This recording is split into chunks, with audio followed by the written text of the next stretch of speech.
अस्सलामु अलैकुम वरहमतुल्लाहि वबरकातुहू।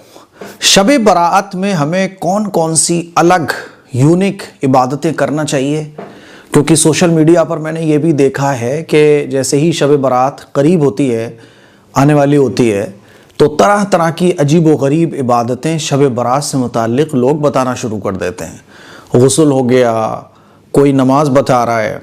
एक मरतबा मैं मस्जिद में बैठा हुआ था तो कहीं से आवाज़ आ रही थी, कोई मोबाइल में कुछ सुन रहा था, तो उसमें कोई बताने वाले बता रहे थे कि शब बरात का गुस्ल इस तरीके पे करो और फिर इस तरह से इतनी रकात पढ़ो, हर रकात में ऐसे ऐसे सूरत पढ़ो।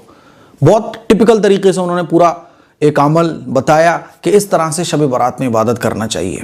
तो मैंने सोचा क्यों ना आपको मैं क्लियर कट आसान लफ्ज़ों में समझाऊं कि शब बरात की कौन कौन सी ख़ास इबादतें हैं, कौन से ऐसे ख़ास आमाल हैं जो आपको शब बरात पर करना चाहिए।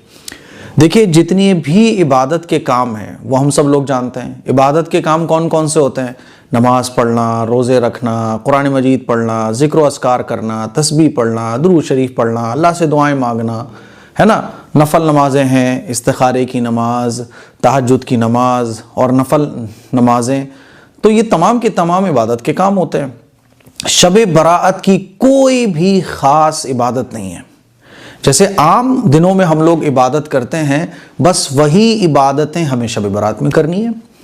जैसे हम आम दिनों में गुस्ल करते हैं, आपको गुस्ल करना है तो कोई अलग से गुस्ल नहीं होता। गुस्ल आपको अगर करना है तो गुस्ल का एक ही तरीका है, जो तरीका है ना, जो हम सब लोग जानते हैं, वही एक तरीके पर गुस्ल होता है। ईद पे भी, बकरीद पे भी, अहम दिनों में भी, जुमे वाले दिन भी गुस्ल वाजिब होता है, हो जाए तब भी। गुस्ल का कोई अलग तरीका नहीं है। ऐसे ही नमाज पढ़ने का तरीका, नफल नमाजें हम लोग पढ़ते हैं, फ़र्ज़ नमाजें पढ़ते हैं, तो पूरे साल जो तरीका नमाज पढ़ने का रहता है वही शब बरात में भी रहता है। कुरान मजीद की हम तिलावत करते हैं जैसे आम दिनों में, वैसे ही शब बरात में। तो इबादत के जो तरीके हैं वो पूरे साल में कभी चेंज नहीं होते हैं। हाँ, जो फ़र्ज़ इबादतें हैं वो चेंज हो जाती हैं, जैसे कि रमज़ान के रोज़े फ़र्ज़ हो जाते हैं, हज फ़र्ज़ हो जाता है हज के दिनों में जिन लोगों के ऊपर फ़र्ज़ होने वाला होता है। इसी तरह से उम्रा करना, जब कोई आदमी एहराम बांध लेता है तो उम्रा उसके ऊपर वाजिब हो जाता है, तो ये अलग बात है। लेकिन जो आम इबादतें हैं वो नॉर्मल जैसे हम लोग करते हैं वैसे ही करेंगे। तो शब बरात की कोई भी ख़ास इबादत नहीं है। इसीलिए मैं आपको ये जो पूरा इतना डिटेल में समझाने की कोशिश कर रहा हूँ, उसकी वजह ये है, मैं ये चाहता हूँ कि आप सोशल मीडिया पे मान लो आपने देखा कोई बता रहा है शब बरात का ख़ास गुस्ल, तो आप अलग अलग पूछोगे मुझसे। तो मैंने आपको एक उसूल समझा दिया, इस उसूल के मुताबिक आप देखो कि शब बरात की कोई भी ख़ास इबादत ऐसी नहीं है जो शब बरात के लिए ख़ास हो। नॉर्मल इबादत जो हम लोग करते हैं वही शब बरात में करना है। और इसकी फजीलत, चूँकि ये बड़ा अजीम शान दिन होता है 15 शाबान का, तो इस दिन जो है ना फजीलत बढ़ जाती है। समझ रहे हैं बात को?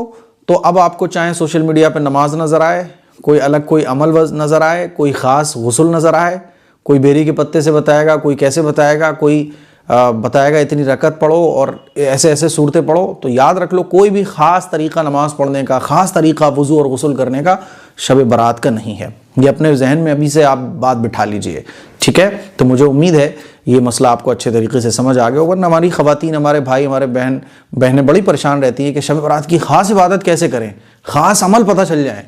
तो नॉर्मल अल्लाह से दुआएं मांगनी है, नमाज़ पढ़नी है, अल्लाह को मनाने की कोशिश करना है, अपने गुनाहों की माफ़ी मांगनी है, यही काम करना है शब बरात वाले दिन।